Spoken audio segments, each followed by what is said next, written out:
Call this meeting of the Judiciary, Finance, and Civil Law Committee to order. Members and staff, this is our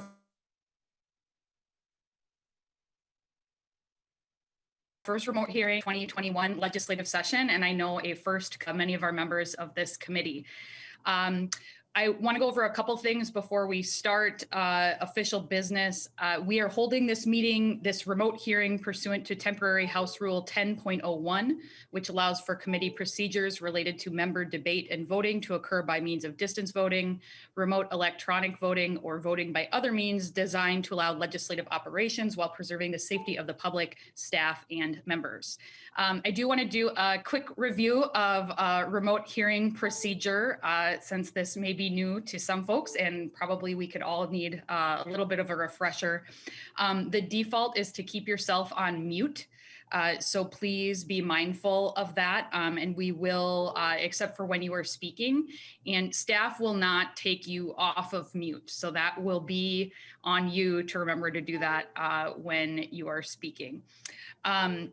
I don't know if we have anybody, maybe staff can let me know. I think everybody is via Zoom. My preference is that folks will log in via Zoom and not by phone. It's just much easier to know who's actually present and to make sure we've got the right people in the room as far as quorum is concerned.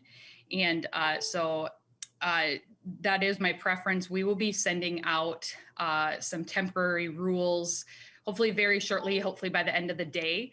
And folks can take a look at those and we'll go over those more in depth on Thursday. But for now, our usual house rules and Masons, as well as custom and usage will govern how we do things today.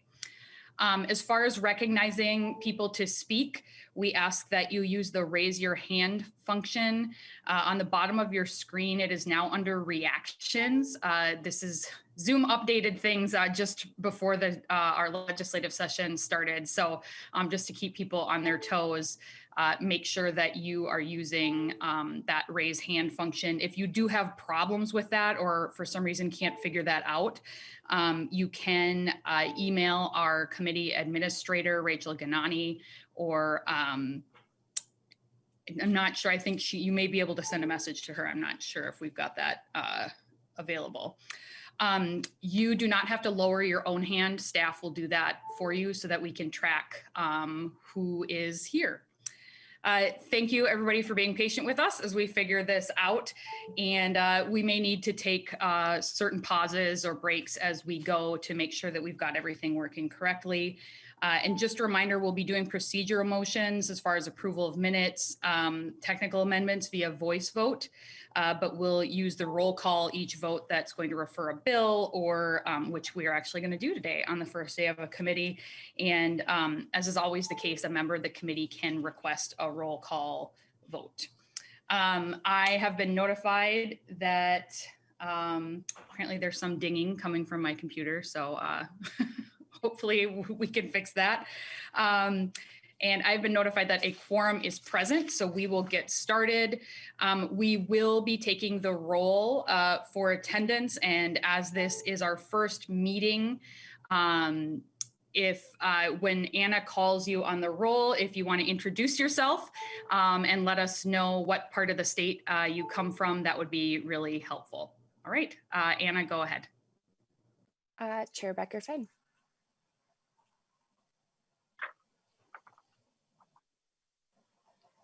Chair Becker-Finn.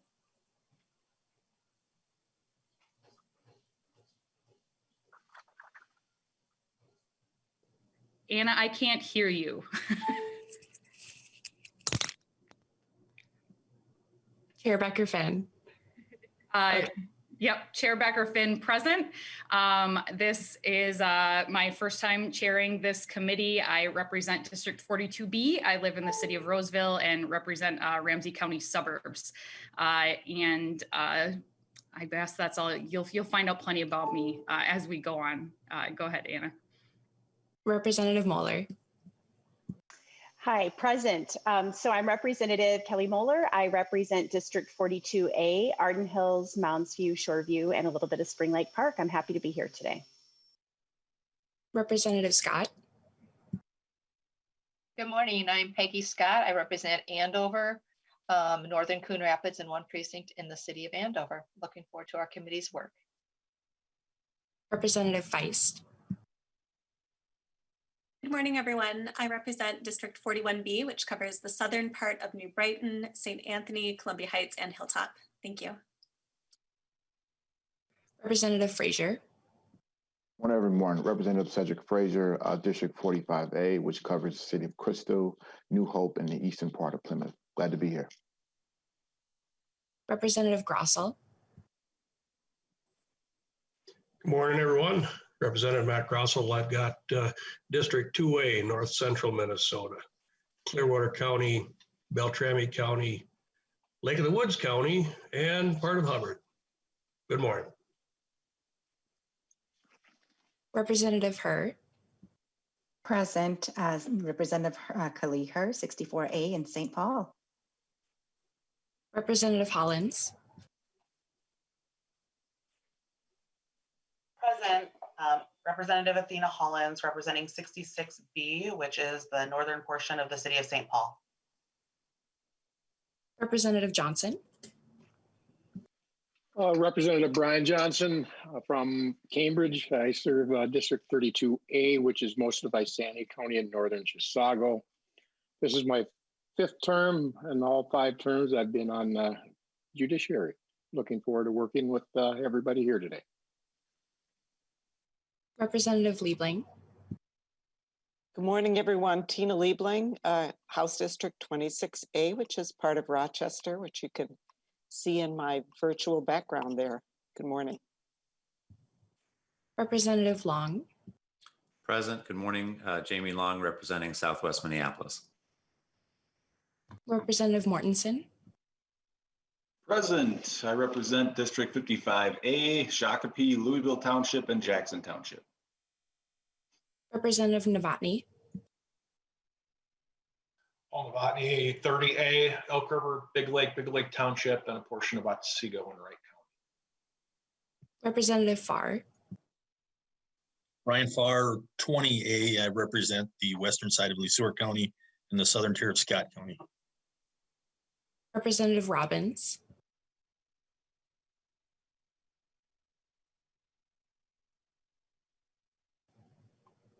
Representative Robbins.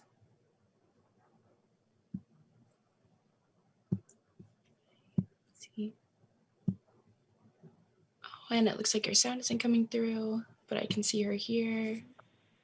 All right, let's. How do I do? Oh, we hear you now, Representative Robbins. Oh, hooray! Sorry, my house laptop logged me out this morning, so I'm trying to figure this out on my home laptop, and this is the first time I've done it with the phone headphones, so sorry. But I'm here. I represent Maple Grove, Rogers, and Dayton in 34A. This is my 2nd term and my 2nd term on this committee, and I very much look forward to serving with all of you. Thank you. How do I mute myself? Does anybody know? Representative Vang. Morning, I'm Representative Vang. I represent District 40B, that's Brooklyn Center and a small portion of Brooklyn Park. And Representative Zhang. Hello, I'm Representative Tu Zhang, representing House District 53A, Maplewood, Woodbury, Oakdale, and Landfall. Thank you.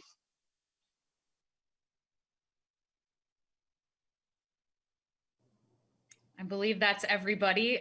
So thank you very much, everyone. And thank you also for our viewers for your patience as we all figure this out at 8:30 in the morning with our first committee hearing of the year. It will be in the rules, but I would ask when folks are speaking or asking questions, if at all possible, if you could turn your video on. It just makes it easier for those watching at home as well as everybody else to kind of follow on and interact with each other if we're able to have our cameras on while we're speaking. So if you have any questions as we go ahead today, I would have that preference. And so we're gonna have a presentation from the Judicial Branch today. But first we actually have a bill to move, which for our new folks, this is quite unusual for on the first day of a committee to actually move a bill.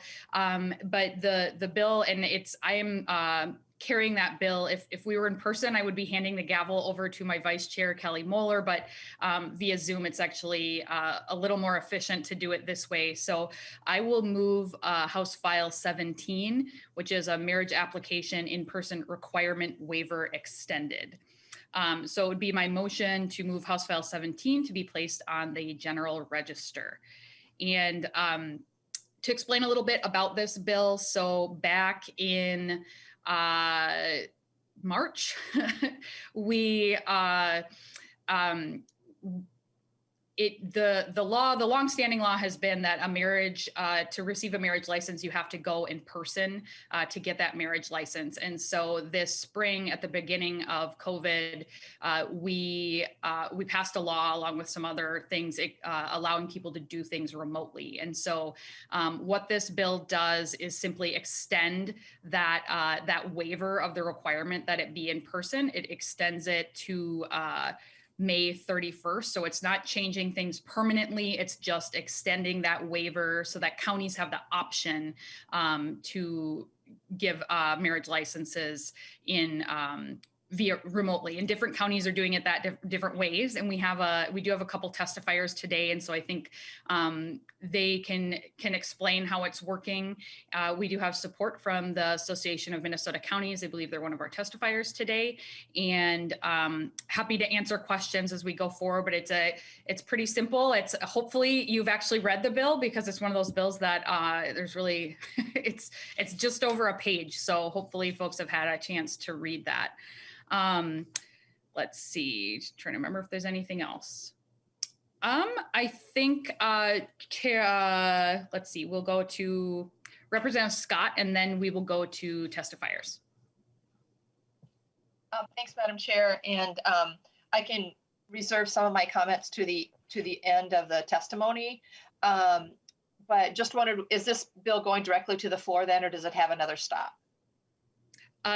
Representative Scott, it will go directly to the general register.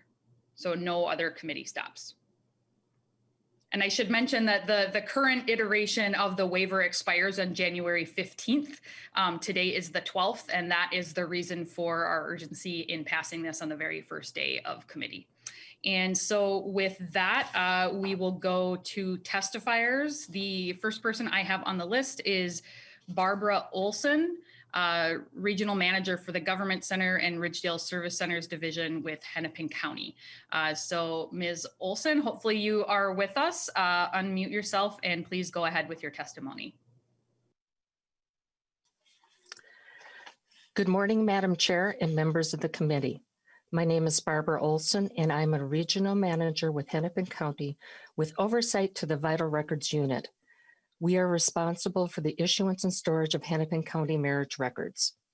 Due to the COVID-19 pandemic, the COVID relief bill allowed Minnesota counties the flexibility to process marriage license applications with traditional face-to-face appointments, or we could process the applications remotely using technology and/or mail. Traditional face-to-face appointments provides very high-touch service for the applicants, and they walk out of our office with a marriage license in hand and the experience of doing so. However, in these difficult times, we have many applicants that have been physically unable to travel to or come to in-person appointments due to various COVID-19 related restrictions. Although remote processing takes a little longer to process than face-to-face application, it allows us to meet customer demands and eliminate the potential spread of COVID-19. Hennepin County has processed close to 4,500 remote marriage license applications since April. They've been processed in a safe and secure manner. In Hennepin County, all remote marriage license application includes a notarized statement confirming the applicant's information along with their identification. In mid-December, a group of 8 Minnesota counties gathered to review what each county was doing to process marriage license applications. When we finished, the consensus was that each county processes marriage license applications to suit the needs of their residents and for their county. In other words, some counties are appointment only, some counties are appointment and remote processing, while some counties are also remote processing only. We agree with the temporary extension of this bill through the end of May, and we would be interested in exploring a more permanent solution later in the session. Thank you, Madam Chair and members of the committee for giving me this opportunity. Thank you, Ms. Olson. And given that I think we only have 2 testifiers on the list today, does anyone have, if anybody has any questions for Ms. Olson, now would be your chance to raise your hand. Doesn't look like, oh, Representative Scott, go ahead. Thanks, Madam Chair. And to Ms. Olson, I'm just wondering, and maybe the next testifier, this is a question for them. I'm not sure exactly who the next testifier is, but are most counties, what are most counties doing right now? Is it about half and half, in person and remote? Yeah, just have counties kind of gone back now that things have opened up a little more than they were back in March and April? Have they gone back to in-person applications? Thank you. It truly depends on the county and their ability to meet the needs of the customers. There are some counties that are only doing remote processing only in the metro. There are other counties that are doing appointment only.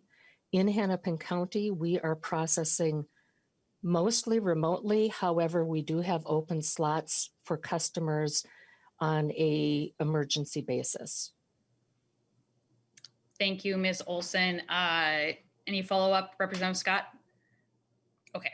And I'll just remind folks, because it is very early in the year, that we'll talk through the chair. I know it's a little bit awkward when you can't see me on your screen necessarily all the time, but just a reminder that we'll continue to speak through the chair. And then it looks like Representative Mortensen had a question. I will just remind folks that these would only be questions specifically for Ms. Olson from Hennepin County. We will have time for further discussion after the testifiers. Representative Mortensen, do you still have a question? Yes, thanks, Madam Chair. My question, you alluded to the testifier, I guess, alluded to a longer term solution. And I'm curious why we wouldn't be entertaining that today, or why she wouldn't be supportive of that today versus what appears to be a 5-month Band-Aid. Ms. Olson. At this time, we're looking to get through the immediate concern with the pandemic. In the long run, we totally support having a permanent solution here. Right now, we are dealing with not only this expiring on Friday, we also have some potential issues with driver's licenses expiring. So we're trying to work through all of those short-term issues right now. Thank you, Ms. Olson. I will also add, Representative Mortensen, that there is not agreement across the board with different folks on whether it should be extended permanently. And so the idea today is that we need to get this taken care of quickly as we still live during the pandemic. But if certainly the will of the people is that we continue it more permanently, that will be sort of a different discussion. But at least during this pandemic, we're extending it to the end of this to get us through. Hopefully by May 31st, we're in a much better place as far as public safety is concerned. Sure. Madam Chair, if you didn't. Representative Mortensen. Thank you. Would you indulge me with sharing where is the dissent on this? And Representative Mortensen, we can get to this more fully after the other testifier if you still have questions after that point. So we'll have more full committee discussion and folks can weigh in at that point. Representative Liebling. Thank you, Madam Chair. And I was just wondering, since we might have a little bit of time here, I just wondered if Ms. Olson could give a bit fuller picture of how the process actually works. So one thing I'm kind of thinking about is we, in this committee, not too long ago, we passed an age requirement for marriage. And, how is that working in terms of people proving their age or proving other things they have to show when they get a marriage license? I just want to get a little bit better understanding of how you do that all remotely, if you wouldn't mind. Ms. Olson. Because of a law that was passed last fall requiring documentation of age, if the person is in person, we have to see driver's license or something similar to that to document the age of the applicant.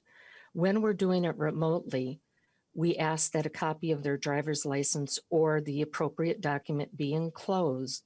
So again, we can prove the age. Typically, the entire process begins with a phone call to our office or an email telling us when they are getting married. That's the most critical piece. We need to find out how quickly they need this marriage license. And based upon that, we will either work directly with them or we'll send out documents so that they can have them notarized and they send back to us. Representative Liebling, any follow-up? No, that's fine, Madam Chair. Thank you. Thank you, Ms. Olson. All right. Thank you, Ms. Olson. With that, we'll move to the next testifier. We have Betty, and I'm sorry, Betty, if I say your last name incorrectly, Camels from Brown County. If you want to go forward and introduce yourself and let us know how to say your name correctly, it would be appreciated. Hi, good morning, Madam Chair. Betty Cummels, very close. Brown County, Minnesota Recorder. That's situated in New Ulm, South Central Minnesota. I kind of represent the outstate counties. We have processed some remote applications. We haven't had a big demand for them, but we did come up with a system, and we require proof of identity with the copies of the driver's license.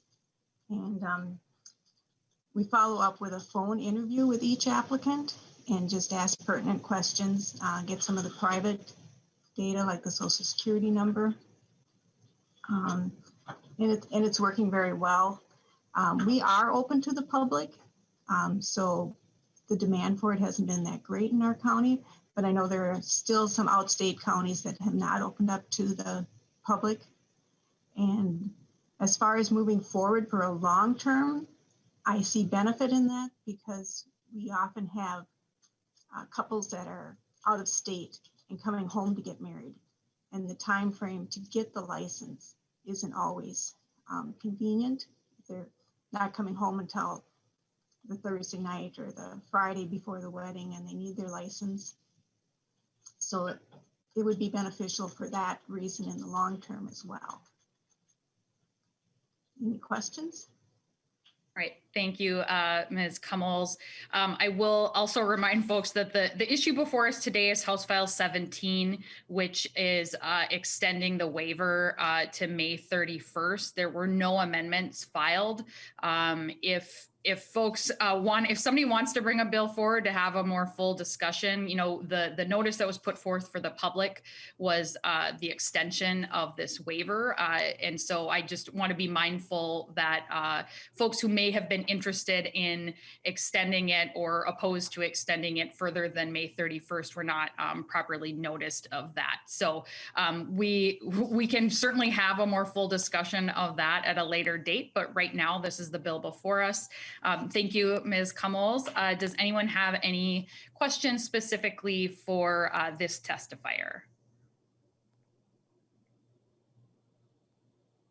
Okay, it doesn't look like we've got anybody with their hand up. And I don't have any other testifiers listed, but I will give staff a second to let me know if there is somebody. So in real life, they would lean over and tell me. But I've got to watch a second computer monitor to make sure that things are moving along. So we do not have any more testifiers. And so with that, is there any other discussion as far as the committee is concerned to the bill before us with House File 17? All right. I know Representative Scott, you had mentioned that earlier, you may have some closing comments. So I will turn it over to you before I renew my motion. Well, thank you, Madam Chair. No, I support the extension, and I appreciate the timeliness of getting this through so we can help our counties and those that want to get married. Thank you. All right. Thank you, Representative Scott. Thank you to our testifiers. I will renew my motion that House File 17 be recommended to be placed on the general register. And then I will remind folks, because we are actually moving a bill, this will be a roll call vote. And so I will, not seeing any other hands. Anna, if you could go ahead with the roll. Chair Becker-Finn. Aye. Representative Mueller. Aye. Representative Scott. Hi. Representative Feist. Aye. Representative Frazier. Aye. Representative Grossell. Aye. Representative Herr. Aye. Representative Hollins. Aye. Representative Johnson. Aye. Representative Liebling. Aye. Representative Long. Aye. Representative Mortensen. Aye. Representative Novotny. Aye. Representative Farr. Aye. Representative Robbins. Aye. Representative Vang. Aye. Representative Zhang. Aye. All right. There being 17 ayes and 0 nays, the motion prevails. There we have it. So high five to all of you for successfully passing our first bill out of the committee. So the motion passes and House File 17 is recommended to be placed on the general register. And now you all will know all about it when it comes before us on the floor. And I realized that I realized as we moved ahead, I was so excited to get that bill passed that I did not give time to let our staff introduce themselves. We are very, very fortunate here on this committee to have many returning staff and really great staff on this committee. And so I will start with our nonpartisan staff. I know they love being on camera and talking about themselves, but want to give them a chance to introduce themselves. So starting with the list I have here, I will start with Nathan Hopkins from House Research. Hi, everyone. My name is Nathan Hopkins. I'm a nonpartisan legislative analyst with House Research. I've been with House Research since 2017 and been staffing civil law ever since I started. I focus particularly on government data practices issues, which you'll be hearing a lot about in this committee, and other general civil law matters. So great to be here. Good working with you all. All right, thank you, Nathan. Next, we'll go to Ben Johnson. Madam Chair, members, this is Ben Johnson, also with House Research. I have also been staffing the committee since 2017, or been staffing other committees. I staff this committee and the Public Safety Committee. For this committee, I primarily follow the judiciary budget and significant changes to judicial policy, but you'll find we all dabble in various areas. All right, thank you, Ben. Mary Mullen is the other House researcher. She was unable to be with us this morning, but I do not want to forget her, and we'll have her introduce herself at a later meeting. Next, John Walls from House Fiscal. Good morning, Madam Chair, members. My name is John Walls. I'm with the House Fiscal staff. I've been with the House for over 20 years, but served this committee for about the last 7. All right, thank you, John. I think that's all of our nonpartisan staff. So now we'll move to partisan staff.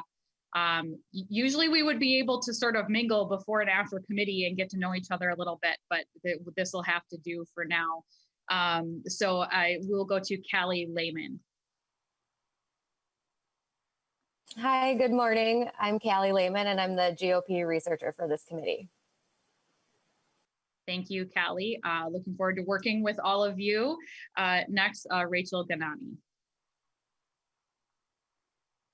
Hi, I'm Rachel Ganani. I am the committee administrator for the committee. It's my second biennium here, so I'm such a pro, but my former experience as a practicing attorney for several years, and this is a career shift for me. So I understand it's a steep learning curve, and I'm here to help. If you have any questions, feel free to reach out, and looking forward to working with all of you. Rachel's a little modest. She's very good, and we're very lucky to have a returning CA on this committee. If you don't have her email saved yet, members, she's the go-to for any questions about the committee, scheduling, all that kind of stuff. Next, we'll go to Anna Borgerding. Hi, my name's Anna. This is my second session. Both sessions spent working for Chair Becker-Finn and Representative Moeller, so I'm lucky in that, and my first session as a committee legislative assistant, so very exciting. And I think she did a great job at saying all of our names correctly. We're lucky we didn't throw anything too difficult at her.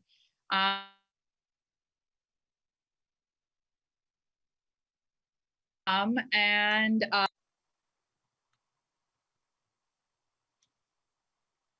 not sure if you said my name. You blacked out for me. My name is Ellen McDaniel. I'm the DFL researcher for this committee. This is my second. All right. So thank you, everybody. Like as I mentioned, we're very lucky to have very good staff on this committee. Please do reach out if you have questions. They are all here to help.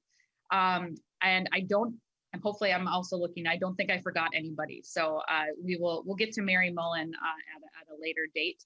And with that, we will move on to our judicial branch overview. So we have State Court Administrator Jeff Shorba to introduce us to the judicial branch. So want to welcome you to the committee and ask that you introduce yourself and then go ahead with your testimony, Mr. Shorba.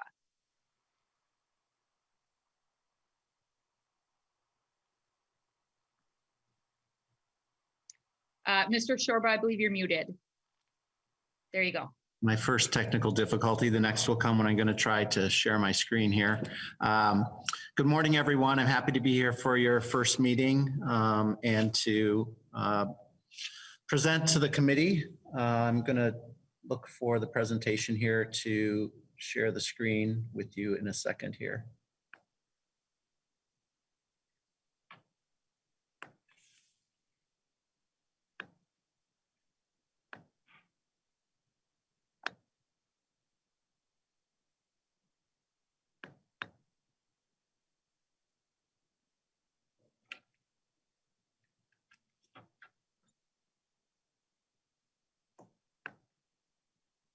Thanks for your patience as we get this figured out.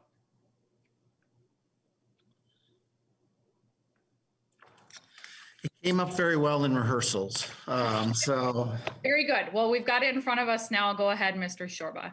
Thank you. So Chair Becker-Finn, Vice Chair Representative Moeller, Minority Lead Representative Scott, and committee members. My name is Jeff Shorba, and I am the State Court Administrator for the Minnesota Judicial Branch. And before I begin my presentation, I really want to thank all of you for your interest in learning more about the judicial branch, and also to hear a little bit about our response to the pandemic. You've already talked a little bit about pandemic this morning, but we wanted to make sure you understand what the court system is doing and has been doing over the last 9 months. I also want to take this opportunity to relay a message from Chief Justice Gilday. She looks forward to working with all of you during the 2021 session, and she'll be setting up meetings with all of you to discuss issues of mutual concern, and of course the branch's budget request as we get to that part of the session. So first of all, I want to start with an overview of the judicial branch and talk a little bit about what we've been doing in response to the pandemic. Andy, the slides aren't moving. So really, those are the two main areas for my focus this morning. And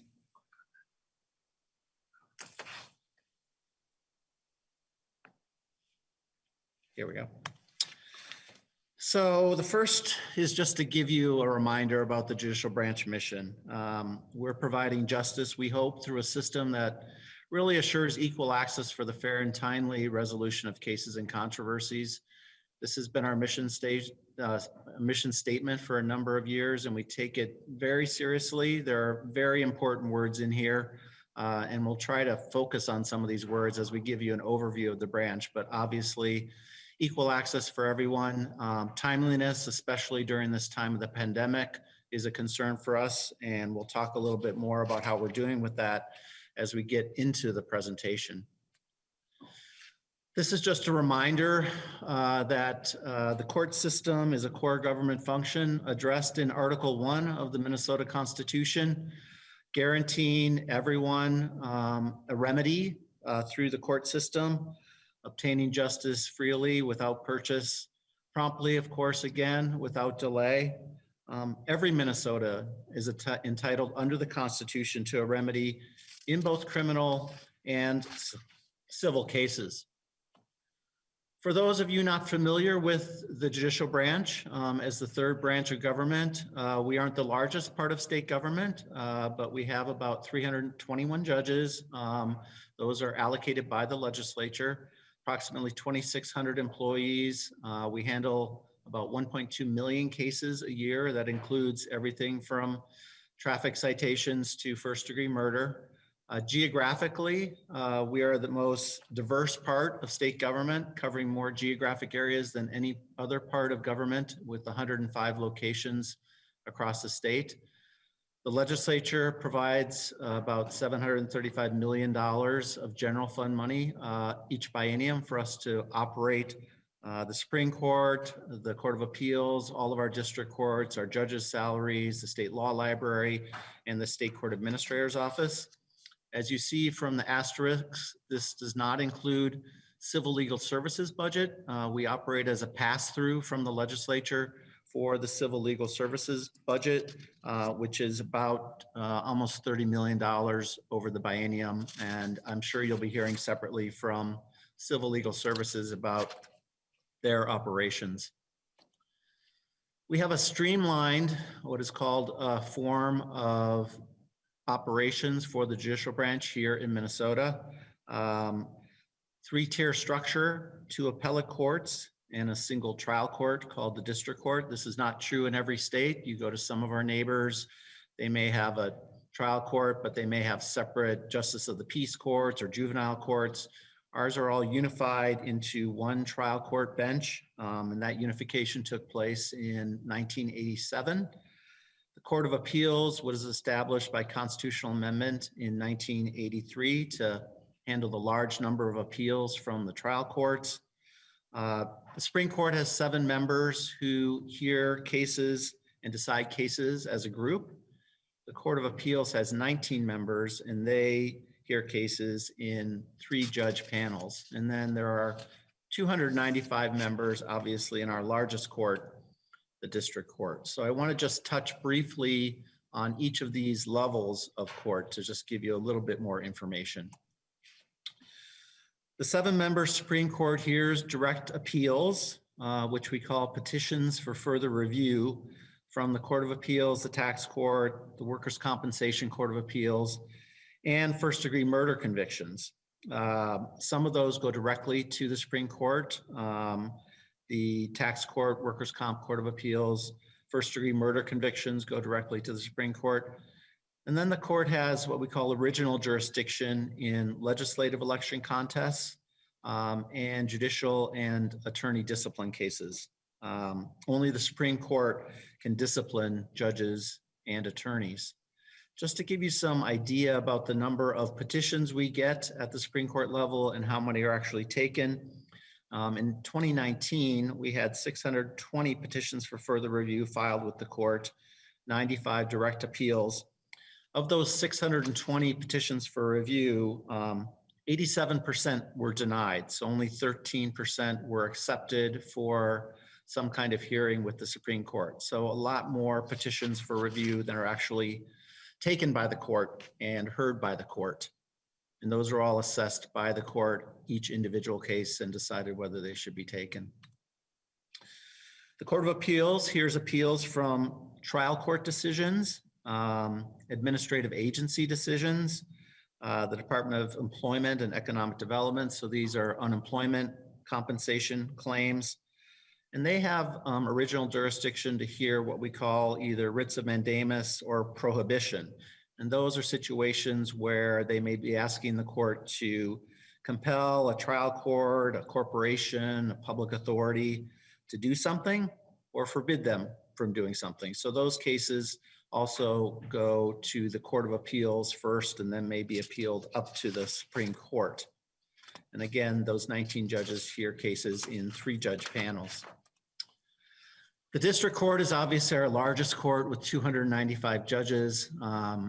They hear cases on all of these various case types. All judges are authorized to hear cases in all of these case types, but in some of our largest jurisdictions, we may have divisions, a civil division, a juvenile division, a family division, where judges may specialize a little bit more due to efficiency purposes in those larger jurisdictions. And then right now, the jurisdiction level for our conciliation court division are civil disputes who go up to $15,000. And those again are either heard by trial court judges, or in our largest jurisdictions, they may be heard by specialized judges or referees handling those particular kinds of cases.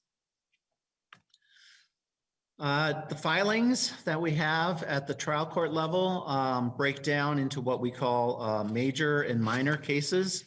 In terms of workload, it's important to note that judges spend about 85% of their time on the major case types. So even though we have a much larger group of minor cases, it's the major cases that take the most judge time, and those would include criminal felonies and gross misdemeanors, dissolution cases in the family area, domestic abuse, transfer of legal custody. In the civil area are bigger cases like contracts, personal injury, malpractice, employment, harassment. And then in the juvenile area, termination of parental rights, delinquency, children in need of protection cases. So those are the ones that really take the most judge time. And actually, those are the ones that we actually see, as we'll talk a little bit more in our budget hearing. Those are the ones we see actually going up a little bit more than the minor cases right now. From an organizational perspective, the court system is divided into 10 judicial districts for 2 purposes: administrative purposes and election purposes. So as you can see from the map, we have 2 single county districts, the 4th district, Hennepin County, and the 2nd district in Ramsey.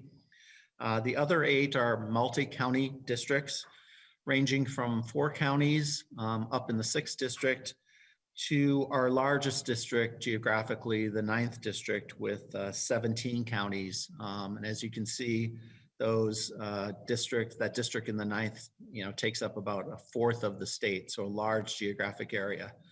So judges running in these districts, you may be a judge sitting there in Brainerd and Crow Wing County, and you'll be elected by constituents all the way up to Kittson County, so a very large area. But in the 4th, you'd have a lot more people that are going to be voting in that particular election. Those 10 judicial districts are established by state statute, and they were last established in 1959, was the last time that statute was changed. Our administrative structure, by statute, the Chief Justice is the administrative head of the Judicial Branch and responsible for its overall management. As you may know, some of you have been on our committees for a while. In 2005, we established what we called the Judicial Council, which is our single administrative policymaking body for the Judicial Branch. And I'll talk a little bit more about its structure in a minute.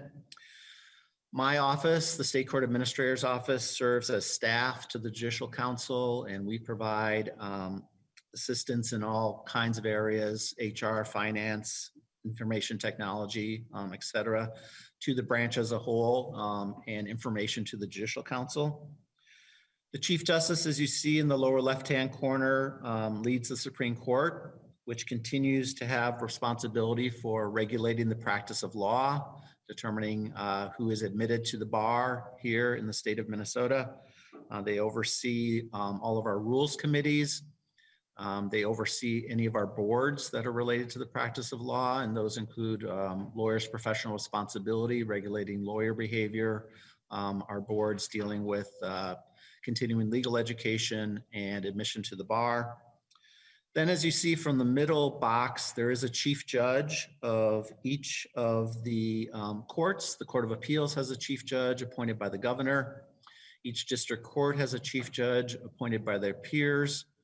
And then they determine who's going to be the district administrator for each of our districts, as well as there is a county court administrator overseeing county operations in each of our county courts. These are the primary responsibilities for our Judicial Council. As I mentioned, setting statewide policies.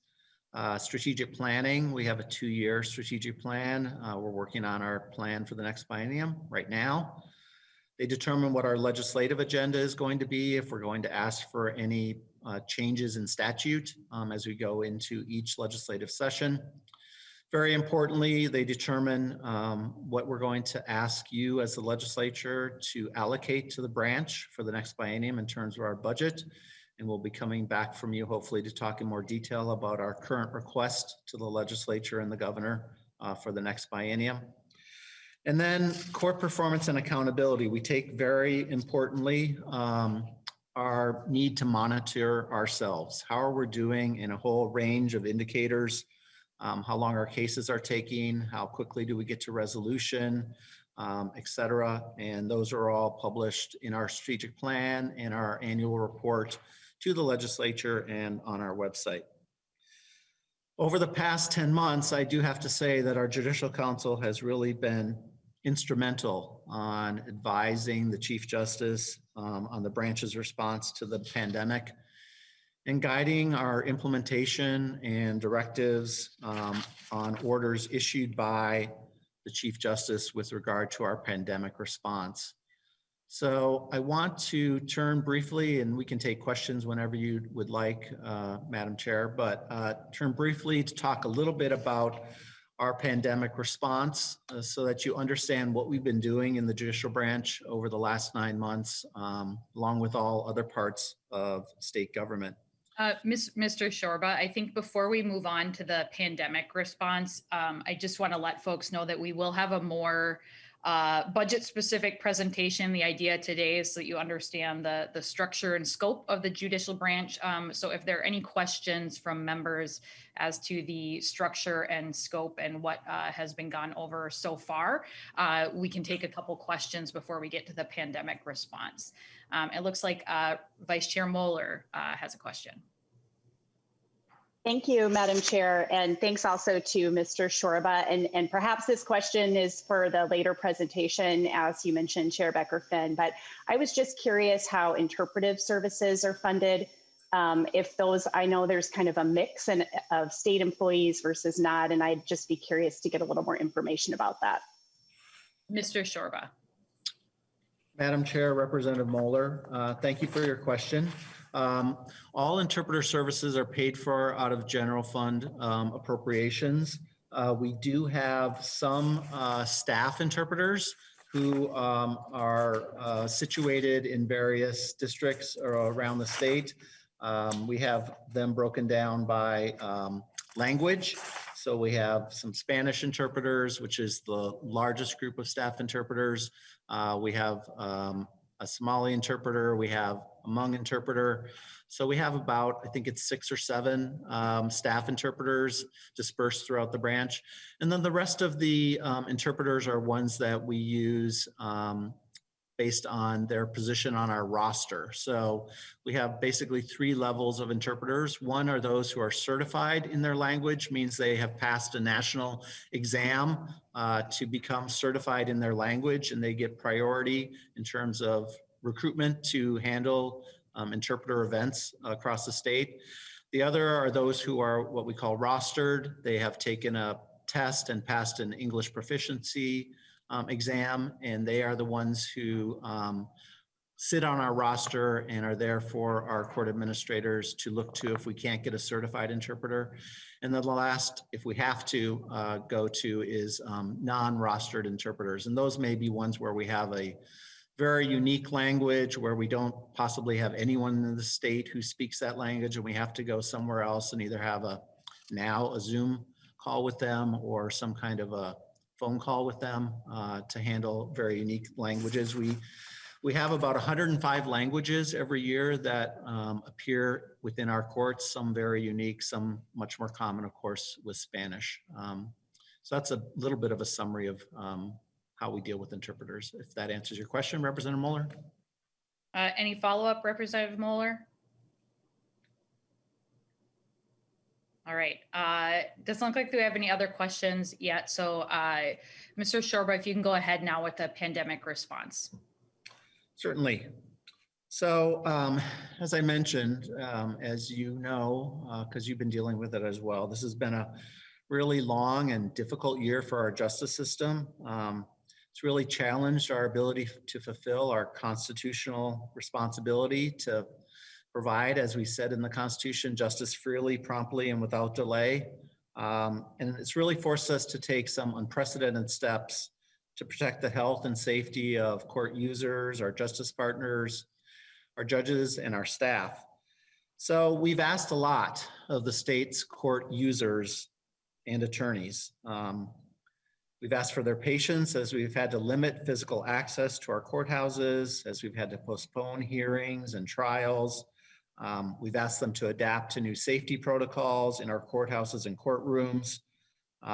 We've also, like all of you, asked them to adjust to new technology, Zoom and Skype and online courtrooms. But I think through all of this, we've really persevered. And I want to take this opportunity just to thank, on behalf of the branch, all those court users, partners, and the legal community really for their patience and adaptability over these past 10 months. Our focus has always been on determining how we can provide access to justice in a manner that prioritizes the health and safety of our court users and our judges and staff. So in March and April, in the early days of the pandemic, we limited most in-person activity in our state's court facilities. This included a moratorium on most criminal and civil trials.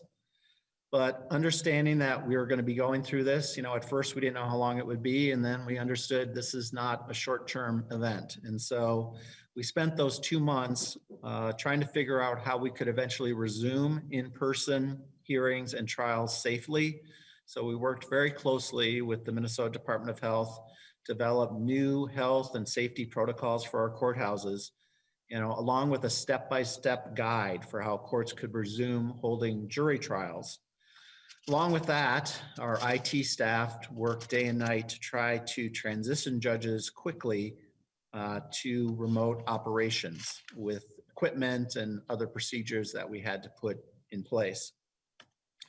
When we got to June, we decided that the best approach for criminal jury trials was to try some pilots, see how this was going to work out, because we knew there was a lot of apprehension, not only among our own judges and staff, but among the public. So we were one of the first states in the country to resume criminal jury trials, and the safety protocols we developed with the Minnesota Department of Health have actually been borrowed and adapted by states across the country as they began opening up. So we had 6 pilot counties who held pilot trials. They included Blue Earth, Hennepin, McLeod, Olmsted, Ramsey, and Scott counties. Stringent safety protocols were put in place, masks were mandated, jurors were seated throughout the courtroom to ensure social distancing was maintained. Other courtrooms had to be used not only for public viewing, but for jurors to deliberate. As you can probably imagine, not every courtroom was able to accommodate this, so we had to move some jury trials to either other courthouses or other locations to try to accommodate those strict safety protocols. Once July came, we began expansion of criminal jury trials more broadly across the state. But before each county could hold a criminal jury trial, they had to develop a detailed plan showing how it would comply with our new safety and health guidelines. Each plan was reviewed by a team of judges and staff experts. And by early September, criminal jury trials had resumed in all 87 counties. And I'll talk a little bit about what we've learned from those pilots and the jury trial experience a couple slides from now. With civil trials, we took a little bit more measured approach. We had originally set a moratorium on civil jury trials through September 1st, but in late August, in order to deal with the criminal backlog, we decided to extend that moratorium until December 1st. However, there had been a number of jury trials that were already scheduled to begin in September, and we decided to allow those to continue so we'd have a little bit of experience with civil trials as long as they were able to meet the same safety and health protocols that we had set aside for criminal trials. So while we were proud of everything we accomplished by resuming in-person proceedings and criminal trials, as the fall proceeded, we, like you, saw some of our numbers ticking up. And we were in constant contact with the Department of Health, getting their guidance. And as we saw infection rates increase through November, just like the governor took some action, the Judicial Council met in November, to see how the council should react. And what happened is on November 20th, the Chief Justice issued a new statewide order that once again suspended most in-person court proceedings, including both criminal and civil trials, through the end of January of 2021. Trials that were already underway were allowed to finish, and we also created an exception process for in-person hearings under exceptional circumstances. So where there was a speedy trial demand and the person was being held in custody, they could try to seek an exception to hold an in-person either hearing or trial. But generally, our goal was to continue to hold things remotely. In addition, we allowed public service counters to remain accessible either through remote fashion, if they could do it safely, live in a courthouse, or by appointments. So we wanted to make sure that our public service counters were able to serve the public in some way through this 2-month period under the chief's order. I will tell you the council will be meeting again this Thursday, 2 days from now, to discuss what's going to happen next. The order exists through January 31st, and they will be advising the Chief Justice as to whether or not we make some adjustments to that particular order as we move through the spring. And we'll be also talking about what we learned from statistics from the Department of Health. And Mr. Shorba, Representative Scott has a question. Thanks, Madam Chair. And Representative Shorba, I'm assuming you're going to get to this eventually, so I'll ask this question first, but I'm assuming you're going to get to what kind of backlog you're experiencing. And then one of the questions I have immediately for kind of the slide that we were just on, civil trials, you know, I work a lot in family law policy, and in situations where there's a trial for custody, are these families just kind of in limbo for extended periods of time as far as that goes? Or how are those cases in particular working right now? And then I have a question after that as well. Thank you, Madam Chair. Mr. Shorba. Madam Chair, Representative Scott, we will be covering the backlog in a minute, so I'll hold off on the answer to that question for a second here. As far as the civil cases go, we're lucky that many of those can be handled remotely, especially in the family law area. So we'll talk a little bit about what we're seeing in terms of backlog in various areas. The biggest backlog, of course, is in criminal. Actually, in family law, we've been able pretty well to keep up because most of those have been done remotely. And so we're doing actually pretty well with those. So those have not been just sitting. Families have been able to have their cases heard remotely. And actually we're hearing, we'll talk a little bit about this in a minute too, we're hearing pretty positive things from people about being able to do these things remotely. Representative Scott. Thank you, Madam Chair. And this may be premature as well, but I'm wondering in all of this COVID funding that came down from the feds, if there was any funding for the courts to get things safe for people to actually have their rights practiced in the courts. Mr. Shorba. Madam Chair, Representative Scott, yes, we did receive CARES Act funding to deal with a couple of various things. One is initially we received funding to deal with personal protective equipment that we either provided for our staff or judges, or we provided for those coming into the courtroom. We received some funding to use for what we call senior judges to help with the backlog. That was going pretty well until the November order came out.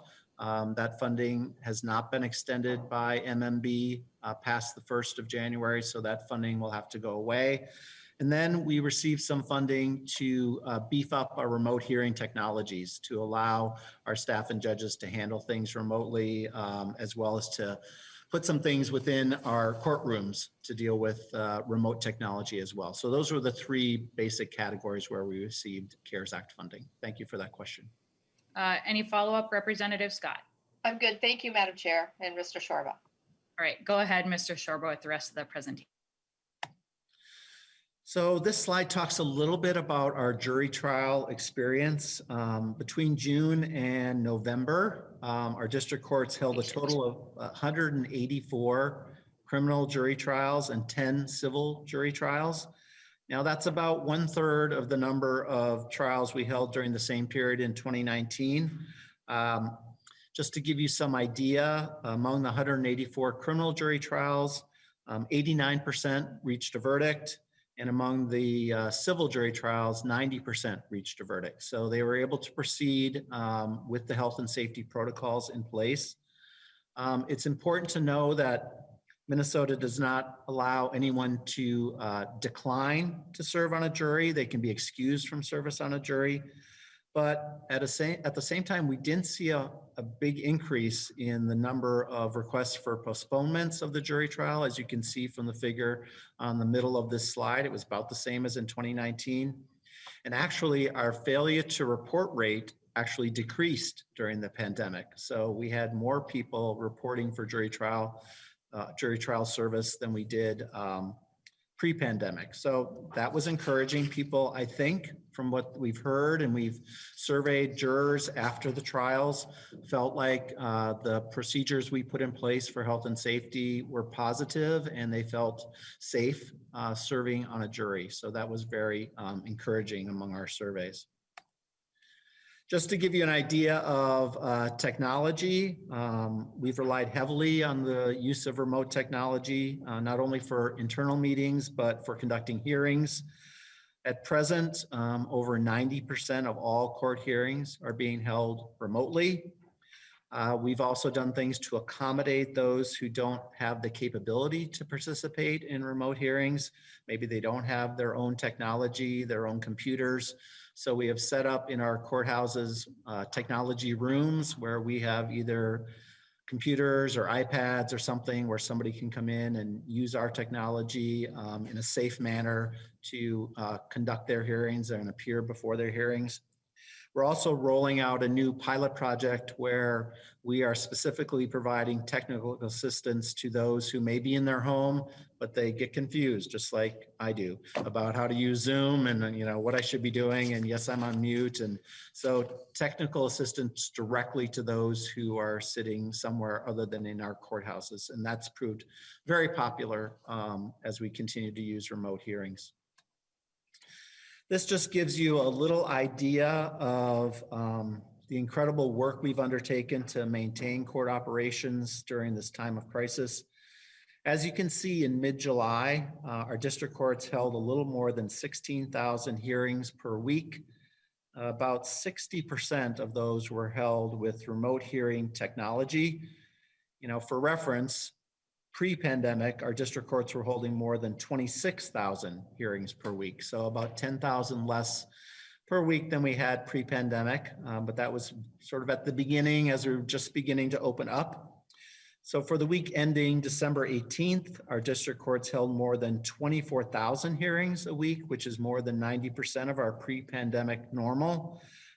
Since our courts suspended most in-person court activity at the end of November, more than 90%, as I mentioned, of all hearings have been conducted remotely. So we, even in this remote environment, are doing pretty well in terms of keeping up with what's going on. As I'll mention on the next slides, that isn't necessarily true if we're not able to hold trials. So I want to just talk briefly about felony and gross misdemeanors.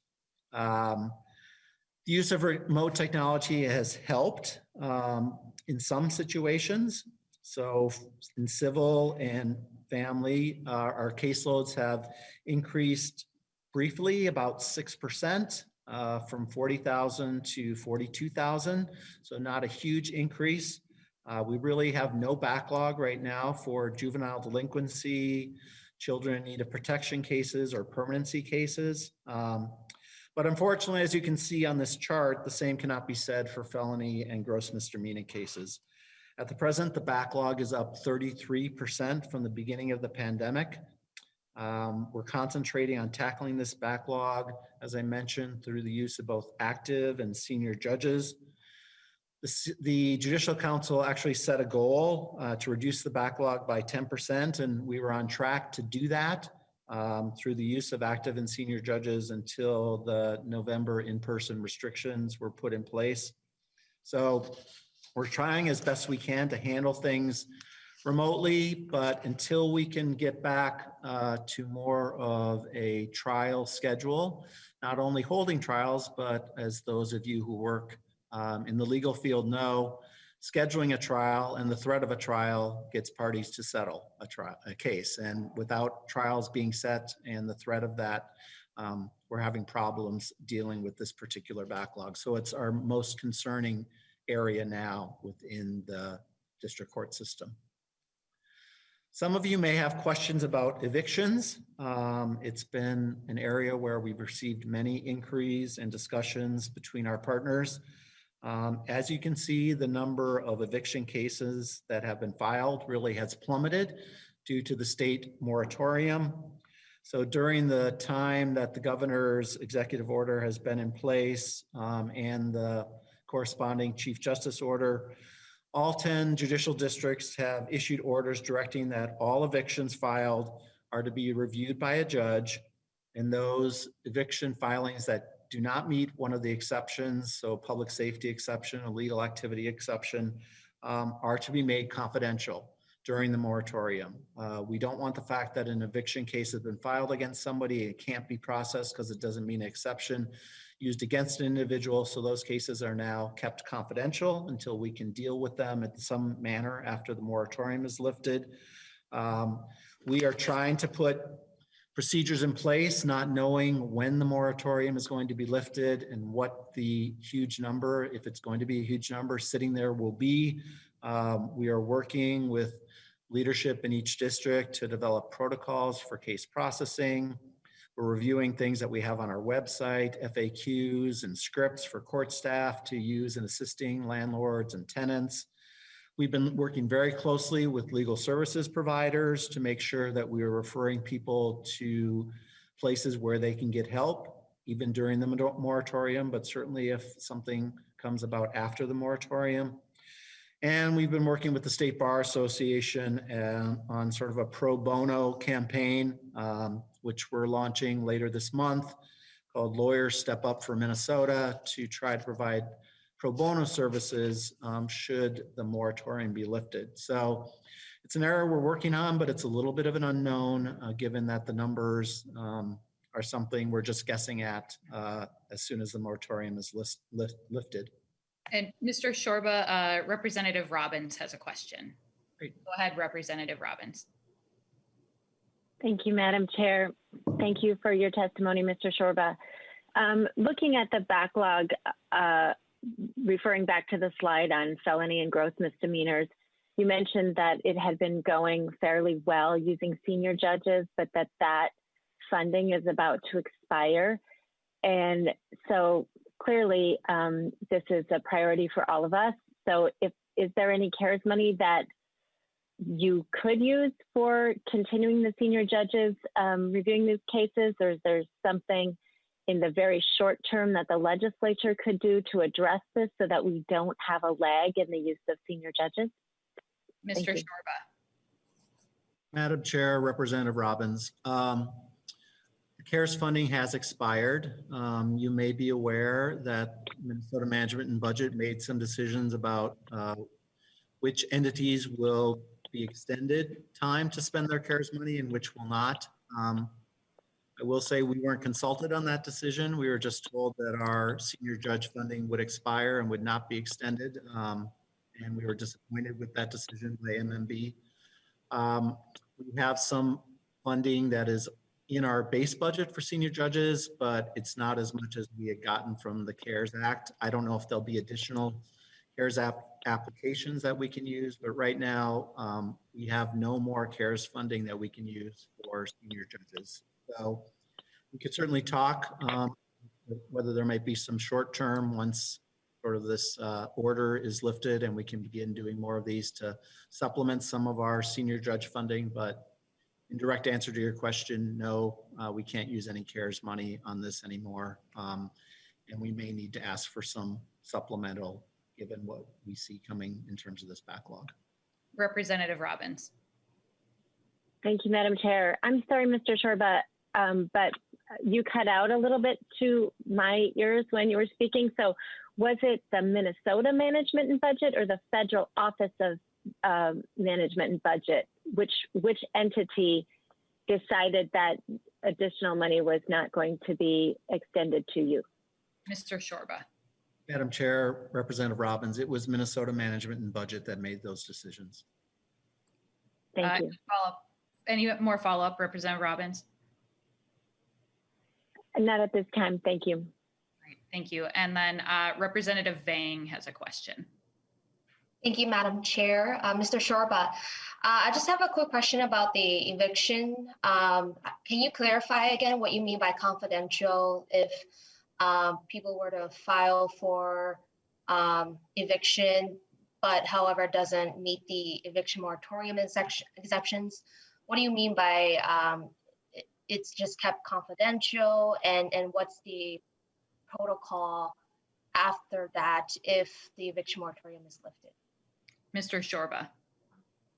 So, Madam Chair, Representative Vang, those are classifications for our cases within our case management system. So a case may be classified as public, which means it would be available and viewable by the public on one of our terminals or for those justice partners who have access to our case management system.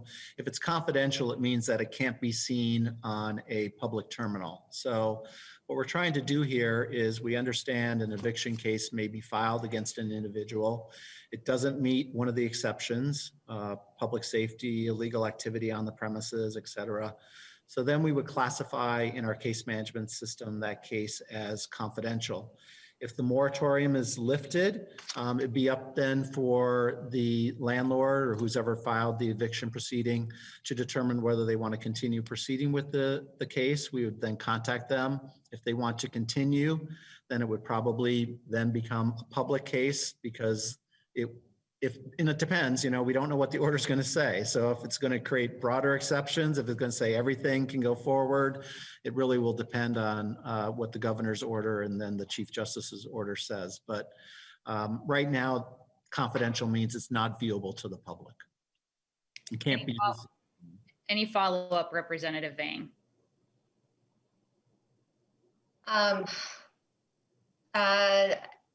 I might have more questions. I'm just trying to word how this question is going to be.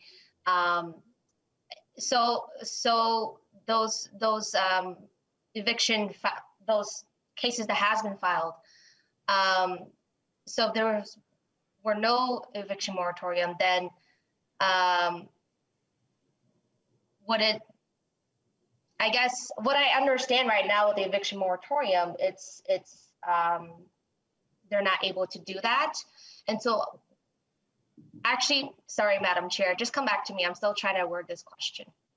Yep, no problem, Representative Vang. And now Representative Mortensen has a question. Go ahead, Representative Mortensen. Thank you, Madam Chair. The simple business person in me is analyzing this chart in front of us and looking at, I'll get to my question here. I mean, we had a booming economy all of 2019. It looks like we averaged 1,400 evictions a month while we had that economy. Now the moratorium has kicked in and we see essentially they've disappeared. My question is, has there been any sort of demand planning done as to what these numbers will look like when the moratorium is lifted and considering the state of our economy? Mr. Shorba. Madam Chair, Representative Mortensen, we are, through our research and development group and talking with landlords and tenants and others across the state, we're trying to have a best guess. As you mentioned, there's a lot of variables that are changing. We can't say it's going to be 1,500 because maybe the economy is not the same. People are out of work. People aren't able to pay their rent. So could that number be a lot higher than 1,500? But I guess all I can tell you right now, because that's one variable, the other variable is how will it be lifted? Will there be further restrictions? Will it be totally lifted?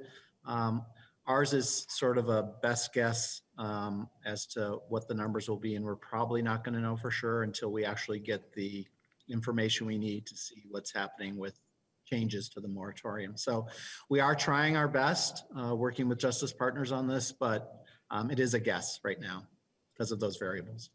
Thank you for the follow-up, Representative Mortensen. Well, I would just say that I would have to imagine it would be much higher than that 1,500, but I'm curious to see how that would look, because I think there's going to be significant implications across the housing sector as a whole, based on what happens, because obviously the other side of the story here is the landlords themselves and their position. Thank you. And I know in talking to housing advocates and others that there is a lot of concern here. I know some folks have referred to this as the eviction tsunami that they see on the horizon. And so I am sure this will not be, I can promise you this won't be the only time we talk about this issue, because it is certainly something we're going to have to face moving forward. So thank you for your questions, members. Mr. Shorba will let you finish up your presentation. Thank you, Madam Chair. I just wanted to touch briefly on the appellate courts. The Supreme Court and the Court of Appeals have really been able to maintain their caseload and hearing schedule through remote technology innovations and really don't have a backlog of pending cases. It should be noted that obviously there are less obstacles due to no witnesses, no juries in the appellate courts, but still a success because both courts have adapted to using technology and still having cases available and open to the public. So that's been very positive.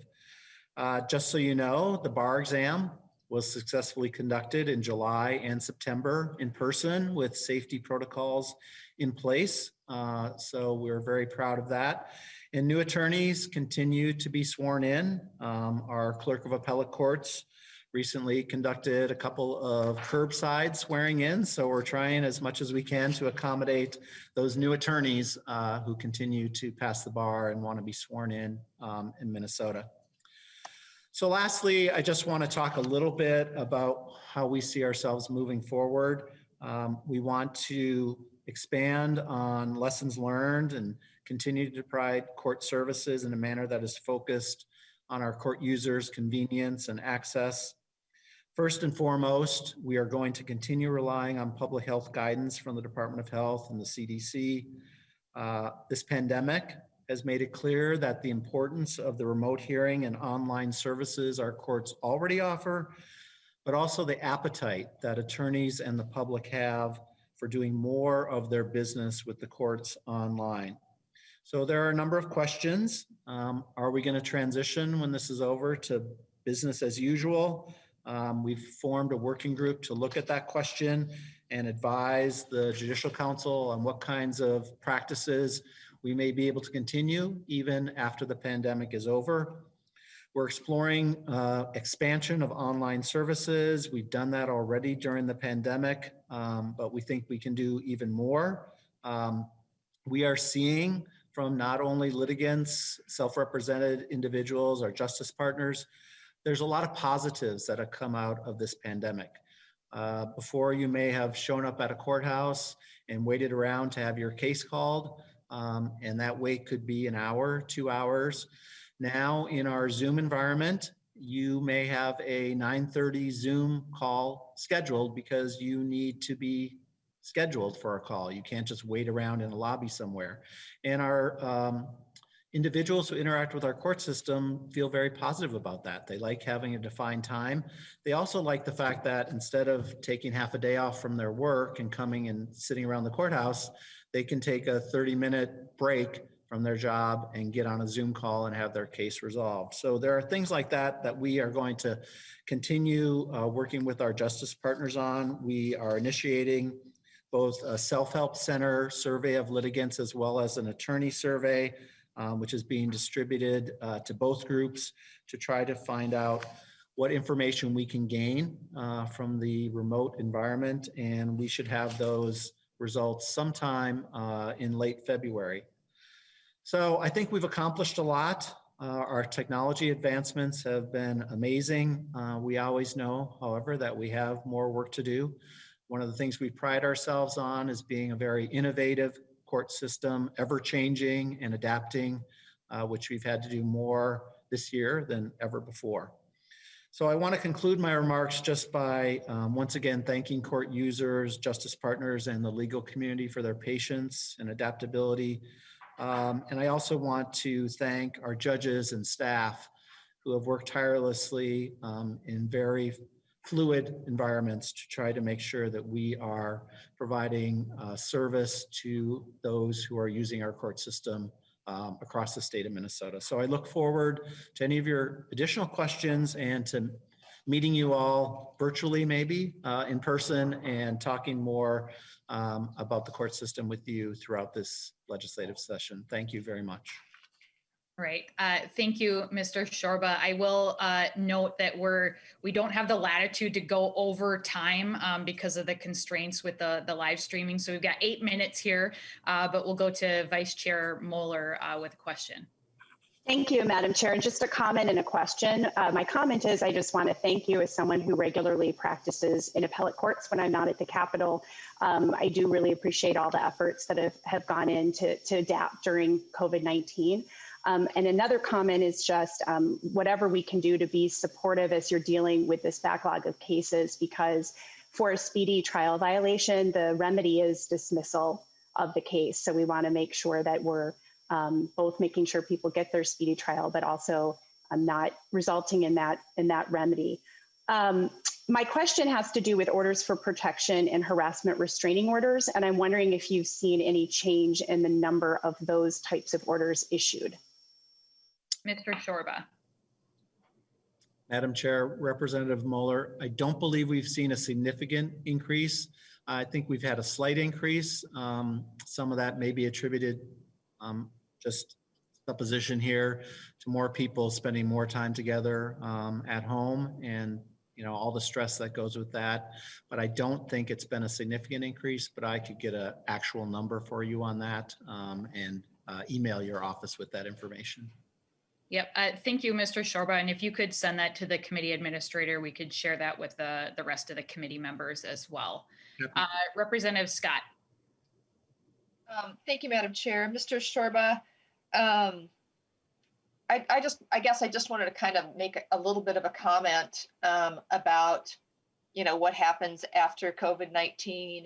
I think we've all found in the private and public sectors that sometimes it's easier to do the remote stuff because of the technologies today.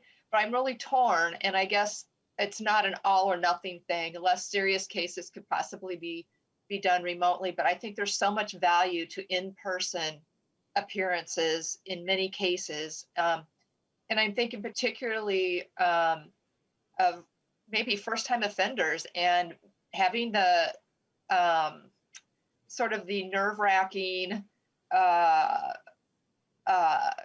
feelings that go along with appearing for the first time, and how that would probably cut down on recidivism a little bit, just because it's such a serious matter. And I think, so I just hope that will be taken into consideration.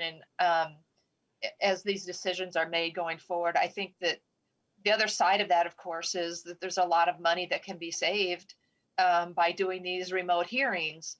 But I don't want to I don't want justice to be sacrificed for dollars.